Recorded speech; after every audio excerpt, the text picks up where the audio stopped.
나는 20대 후반 직장인이다. 매일 늦은 시간까지 업무를 보면서 제대로 된 월차도 쓰지 못하고 업무에 시달리면서 하루를 보내고 있다. 서울에서 산다는 것은 정말 힘들다는 걸 성인이 돼서부터 몸으로 깨닫고 있었다. 당장이라도 회사를 때려 치우고 본가로 내려가고 싶지만 엄청난 대출값을 감당할 자신이 없었기 때문에 쉽게 퇴사를 하지 못하고 본가도 내려가지 못하고 있었다. 반복되는 일상 속 아침에 많은 사람들이 있는 지하철에서 숨도 못 쉬고 출근하고 퇴근할 때는 나 혼자만 남겨진 것처럼 공허함 속에서 쓸쓸하게 퇴근하고 집을 가게 된다. 오늘도 어느 때와 다를 것 없이 씻고 잠을 자기 위해 누웠다. 분명 잠을 자기 위해 누웠던 것까지 기억이 나는데 나는 이상하게 지하철역에 있던 것이다. 여기저기 둘러보았지만 아무도 없었으며 몸이 움직이지 않았고 목소리도 나오지 않았다. 그렇게 안감힘을 쓰고 있을 때 지하철이 역으로 들어온다는 안내 방송이 나왔다.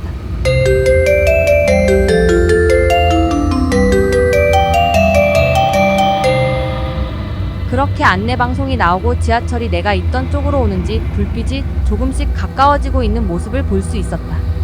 그렇게 내 앞까지 지하철이 오는 순간 내 옆으로 흰색옷이 제 빠른 속도로 쑥 지나갔다. 몸이 움직이지 않아 옆을 볼 수 없었지만 엄청 큰 소리로 무언가 퍽 하는 소리가 나더니 빨간 액체들이 내 얼굴에 묻었고 옆쪽에서 내 발 앞까지 무언가 굴러왔는데 어떤 여자의 머리였으며 그 머리가 내 발 밑까지 굴러서 오더니 씩 웃기 시작했다.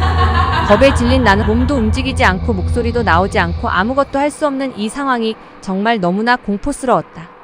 그 이후로 기억이 끊기게 되면서 잠에서 깰 수 있었으며 너무나도 무서운 악몽을 꾼 나는 식은 땀을 닦으면서 집이라는 생각에 안심할 수 있었다. 그렇게 나는 악몽을 꿔서 그런지 평소보다 더 힘없이 출근하였다. 여전히 많은 사람들 속에 파묻히면서 출근하였고 또 늦은 시간 혼자 퇴근을 하게 되었다. 멍하니 앉아서 벽을 바라보고 있었는데 갑작스럽게 오늘 꿨던 꿈이 생각이 나면서 잠이 오던 것이 한순간에 확 깨게 됐다. 그냥 꿈이겠지라는 생각으로 집에 들어가서 출근을 위해 일찍 잠을 잤는데 어제와 동일한 꿈을 꾸게 되었다.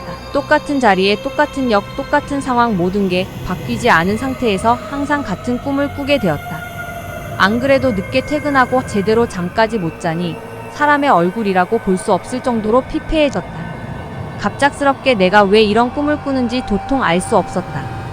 그러던 어느 날 나는 드디어 6개월 만에 연차를 쓰게 되면서 이제는 푹 쉴 수 있겠다 라는 생각을 했지만 그건 나의 착각이었다. 악몽은 여전히 진행 중이었으며 잠을 편안하게 잘 수 없었다. 나와 같은 증상을 동일하게 겪고 있는 사람이 있는지 찾아보았고 글의 내용은 대부분 점집을 가보라는 이야기도 많이 있었으며 주소도 적혀 있는 걸 볼 수 있었다. 많은 사람들이 용하다고 한 집이었기에 전화를 해서 당장 예약을 잡으려고 하였지만 너무나도 꽉 찬 예약 때문에 당장 볼 수 없었던 것이다. 나는 울면서 전화를 붙잡고 너무 힘들다고 살 수 없을 정도로 악몽에 시달리고 있다고 하소연을 하였다. 얼마나 힘이 들었으면 이런 이야기를 서럽게 이야기하는지 라면서 안타깝다는 목소리로 무속인 분은 다시 연락을 주신다고 전화를 끊어버렸다. 그렇게 2시간이 지나고 난 후 그 무속인 선생님한테 전화가 왔었고 선생님께서는 상담 시간이 끝났지만 지금이라도 온다면 상태를 봐주겠다면서 이야기를 하였다. 나는 고민할 것 없이 당장 그 무속인 집에 찾아간다고 말하며 집으로 나왔다. 그렇게 무속인 선생님 집에 도착해서 앉았는데 이상하게 속이 울렁거리고 없던 두통이 찾아오게 되었다. 선생님께서는 나를 보자마자 아주 독하고 한이 많은 년이 붙었어 라고 말씀을 하셨다. 나는 악몽을 꿨던 것을 상세하게 이야기를 하였고 선생님은 그 자리에서 일을 치르는 게 가장 좋지만 그렇지 못하니 우선책으로 부적을 가져가라고 하셨다. 그리고 전화하면 한 번 더 신당으로 오라고 말씀하셨다. 그렇게 나는 부적을 꼭 껴안고 3일 만에 제대로 된 잠을 잘 수 있게 되었다. 이제 조금 괜찮아지고 있는 건가? 라는 생각을 했고 잠을 푹 잤던 거에 나는 엄청 기분이 좋았다. 출근하는 길이 갑자기 상쾌하고 퇴근할 때도 피곤하지 않고 잡생각이 들지 않았다. 며칠이 지나 무당 선생님이 신당에 찾아오라고 하였고 부적도 들고 오라고 하셨다. 선생님께서는 부적을 달라고 하셨고 부적을 열어보더니 나에게 보여주었는데 부적이 불에 그을린 것처럼 시꺼멓게 변해 있었다. 이 부적이 잠시나마 너를 도와줬지만 이렇게 되면 더 이상 효능이 없어. 라고 말씀하셨고 평생 부적을 달고 살 수는 없으니 확실하게 마무리를 지어야 한다고 하였다. 저녁 6시가 조금 넘은 시간에 나는 선생님과 차를 타고 굿당에 들어섰다. 나는 너무나 화들짝 놀랬다. 선생님 죄송하지만 저 굿할 돈이 없어요. 라고 말을 하였지만 선생님께서는 굿하러 온 것 아니니 걱정 안 해도 된다. 라고 말씀하셨다. 그리고 말씀하시기를 굿하려면 미리 사람도 불러야 하고 음식도 다 준비해 놔야 한다. 그런 게 아니니 걱정하지 말라고 하셨다. 그렇게 굿당 선생님과 함께 주차를 하고 나와서 선생님이 큰 가방을 메고 굿당에 들어가지 않고 굿당 뒤편에 올라가는 거였다. 굿당에 가는 게 아니라 우리는 굿당 뒤편에 온 것이었는데 거기에도 어떠한 작은 집이 있었다. 그렇게 우리는 작은 집 안에 들어갔더니 불빛이라고는 촛불밖에 없는 방 안이었고 탁자 위에는 초, 향, 그림과 불상 같은 게 놓여져 있었으며 큰 그림이 벽에 걸려 있었다. 선생님이 그 자리에서 절을 하고 나도 절을 해라고 하여 함께 절을 하였다. 갑작스럽게 선생님 집에서 느꼈던 울렁거림과 두통이 찾아오는 게 여기서는 더 심하게 느껴졌다. 선생님께 말씀을 드렸더니 왠지 아픈 것을 안다는 눈치였으며 참으라고만 말씀하셨다.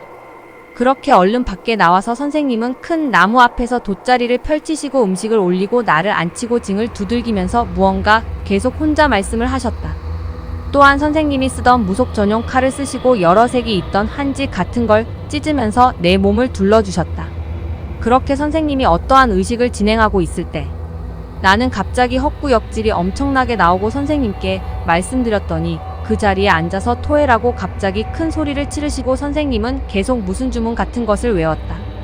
선생님이 말이 빨라질수록 나의 머리가 더 빨리 깨질 것 같고 속이 더 좋지 않아. 그 자리에서 토를 해냈지만 뭐 먹은 것도 없고 침만 질질 흘려댔는데 그때 이상하게 내 입에서 머리카락 한 뭉치가 조금 나온 것이었다. 내가 머리카락을 먹은 기억도 없고 설령 모르고 먹었다고 해도 이 뭉치를 입안에 넣었다는 걸 모를 수가 없는데 말이다. 선생님께서는 계속해서 무언가 외우시고 계셨고 나는 다시 제자리에 앉았다. 그렇게 1시간 조금 넘게 시간이 흐른 뒤 선생님은 나에게 이제 다 끝났고 이제 괜찮아질 것이라고 말씀하셨다. 나는 처음으로 무당집을 다녀봤는데 살아생전 경험하지 못한 일에 너무나도 어안이 벙벙하고 이 상황을 믿을 수 없었다.